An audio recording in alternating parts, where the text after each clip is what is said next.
Let me take you to land systems. I have talked to a couple of the companies on the land systems front, and they feel that there's great focus on air systems, great focus on sea systems, but they feel a little bit unloved in terms of support from the government. Is that an incorrect perception? What are you guys doing to support the land vehicle sector in the UK, which has had a very up and down cycle? Where there was some significant growth that happened because of Iraq and Afghanistan, but then a cooling, and a lot of companies have been struggling through this period. Yeah, it is about perception. We certainly don't put less effort into land systems than we do from combat air or for naval systems. One of the challenges is you don't have these large, expensive platforms in the land systems area. There's lots of small bits of capability, vehicles being one of them. We're doing very well on the exports of certain parts of capabilities of vehicles. We're doing particularly well with communications. And I would also point you towards the success we've had with products such as the Starstreak missile system, which is something that's now adopted by many nations around the world after really usage in the UK, in the British Army.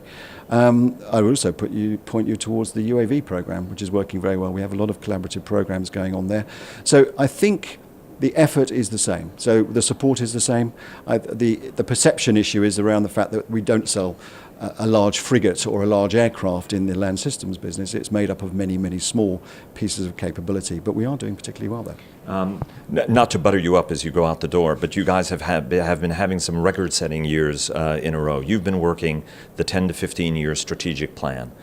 Talk to us a little bit about the key elements of that plan. Sure. To ensure that post-Brexit, in a post-Brexit world, that the UK defence industrial enterprise is going to hold in good stead from an global exports perspective, in a market that is, as we've discussed over the years, becoming much, much more competitive, whether you see Brazilians, Turks, the Japanese getting into the game when they're certainly going to be in the higher end. The Koreans are a force on patrol ships. You see Indonesia moving. So there are a lot of folks who are in this space, and that doesn't include France, Italy, Germany, Sweden, countries in Europe. Talk to us a little bit about the 15-year strategic plan. Sure. And the key elements of it and how it's going to make British exports, defence exports, and security exports competitive in the years to come. Excellent. So we've taken a different approach.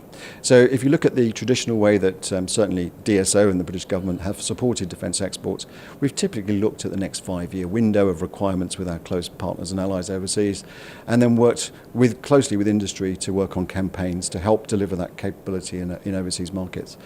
What we're now doing, we're continuing on with that process, which is a very robust process. It's a very well-trodden path. It's got us to number 2 in terms of defence exports in the world. But we have decided, with all these different trends and threats and the desires of some of our partner nations to do business differently, that we adopt a slightly different approach. And I think the key to that is our policy around the Defence Growth Partnership. And you'll see opposite where we have here in DSEI, the UK Government Pavilion, we have Team UK opposite where we are now. What that is about is the 5 to 15-year time horizon. It's really bringing together industry, and it's a joint funded exercise between industry and government. It's bringing industry together with government, and looking at development of long-term capability, inviting in some of those key partners from overseas to be part of that development process. We've set up what's called the Defence Solutions Centre in Farnborough, and that's really looking at what are the requirements in a certain market in 10 years' time. And Sir Brian Burridge playing a key role in that. Absolutely. Brian Burridge is absolutely playing a key role. He's the chairman of the DSC part of the Defence Growth Partnership. And really that's a unique approach. That's something where we are collaboratively working together. I'm very, very pleased. I'm very excited to see all of our prime contractors contributing actively to that program, putting expertise into the Defence Solutions Centre, and us keeping that together. We've done it now for nearly 2 years, and it's actually worked very well. This was, of course, kicked off originally by the Secretary of State for Defence, Michael Fallon, and I think a great vision of the future here is a collaborative way of working between industry and not just the UK government, but those key governments overseas, to make them part of that process, so that instead of buying something that's suboptimal, but actually buying something that fits their requirements as closely as possible. That is part of the future. The other part of the future is this idea of helping countries with their indigenous growth, their indigenous platforms. So when you think about, you mentioned people like Korea and Japan and Turkey, we don't think of them as competitors. We think of them as partners, and we partner with them so that we can transfer expertise and then hopefully use the UK supply chain as part of their indigenous growth rather than competing with them. So they are very much more in a partnership arrangement with us.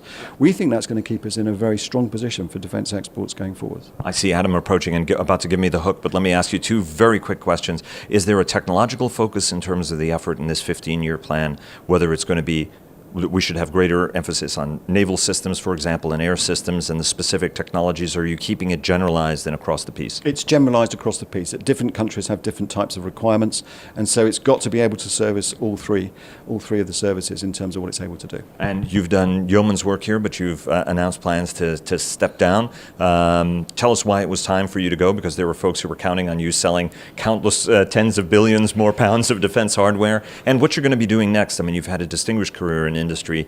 Now you're doing this. Are you ready to just hang up and just pay attention to the grouse schedule at this point? No, I'm not, actually. So it's a great privilege to do this job. It's something when I was in industry, I always wanted to be the head of DSO, and that I've spent now in total just about 4 years in government between the Home Office and what I've been doing here with the Department for International Trade. And it's a great job, and it's typically been held by an industrialist in this position as well, which I think is a really insightful approach by government to join together industry and government in this endeavour of supporting exports. But it is time for me to move on, and I'm very pleased that I've been appointed as the Chief Executive of the EEF going forwards, the Engineering Employers Federation, which represents the whole of UK manufacturing. So although I won't be doing defence exports specifically, I'll be able to use the experience I've gained both in government and industry to support the whole manufacturing endeavour, which I think at this time of Brexit is particularly an important thing to be doing. Last question. From a Brexit standpoint, do you think that, how do you think Brexit is going to impact British defence industrial manufacturing, or industrial manufacturing writ large? Could there be a very negative impact? I see where we are at the moment as being quite positive. I see a lot of people coming to us that we didn't have conversations with before, that are looking to prospective trade deals going forwards, that want to have a closer defence relationship to us at the moment. And it's opening up many more conversations with other people, which we of course have to go through our processes to decide if they're the appropriate partners, but it's opening up a lot of other opportunities for us. And industry is taking advantage of it. So I think we can make this a positive thing going forward, Fargo. Stephen, thanks so very much. Best of luck, and break a leg during a very easy week for you. Thank you very much indeed. Thank you. Cheers.